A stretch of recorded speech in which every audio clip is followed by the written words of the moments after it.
नमस्कारम दोस्तों, आगे एक नए वीडियो के साथ आप लोग गाइस बात करेंगे अक्षरा मैडम। जहां विवाद हो और उस विवाद में अपनी रोटी ना सके। अक्षरा मैडम, ऐसा हो सकता है क्या? विवाद से ही इनका नाम चमका था। पहले खेसारी लाल के साथ कुछ दिन रही रिलेशनशिप में, फिर पवन सिंह के साथ। उसके बाद पवन सिंह को भी छोड़ दी, खेसारी लाल यादव को भी छोड़ दी। इन्हीं के विवाद पे पवन सिंह और खेसारी लाल यादव का आए दिन विवाद होते रहता है। जब से इनको खेसारी लाल यादव को अक्षरा सिंह छोड़ के गई थी पवन सिंह के पास, तब से खेसारी लाल यादव और पवन सिंह कभी भी एक नहीं हो पाए और आगे भी लग रहा है कि एक नहीं हो पाएगा। इसी विवाद में जब पवन सिंह और ज्योति सिंह का विवाद चल रहा था, उसी विवाद में अक्षरा सिंह ने एंट्री मारी है और फाइनली एक गाना लेके आ रही है, जिस गाने का टाइटल है पटना की लड़की है। यस गाइस, और विवाद अगर कोई करता है तो अक्षरा सिंह के तले ही करेगा। विवादों से ही इनका इतना बड़ा नाम हो गया। आप लोग का क्या कहना है? ऐसे अपने आप को ये शेरनी कहती है, लेकिन शेरनी वाला मुझे लगता है जहां तक एक भी इनका काम नहीं है।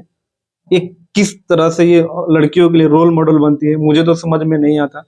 और हमेशा चिल्ला चिल्ला के लोग कहते हैं, जिनके प्रशंसक कहते हैं कि शेरनी है। शेरनी का काम ये नहीं होता कि आप तीन चार लोगों के साथ रिलेशन में रहो, किसी का घर बर्बाद करो, किसी का घर उजाड़ो और बाद में आप अपने को शेरनी कहो। और देन ये आप देख सकते हैं यार कि पता नहीं हमारा इंडियन कॉन्स्टिट्यूशन कैसा है।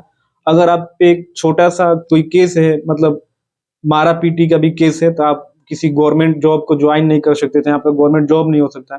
इवन अगर आपके पिता पे भी केस है, कोई बड़ा सा मर्डर वगैरह का, अगर गलती से भी फंस गए हो, तो आपको इंडियन सिविल मतलब सिविल सर्विसेज में आपका जॉब नहीं होगा, आप आईएएस नहीं बन सकते शायद। मुझे जहां तक पता है, आप लोगों को अगर पता होगा तो कमेंट करके जरूर बताना।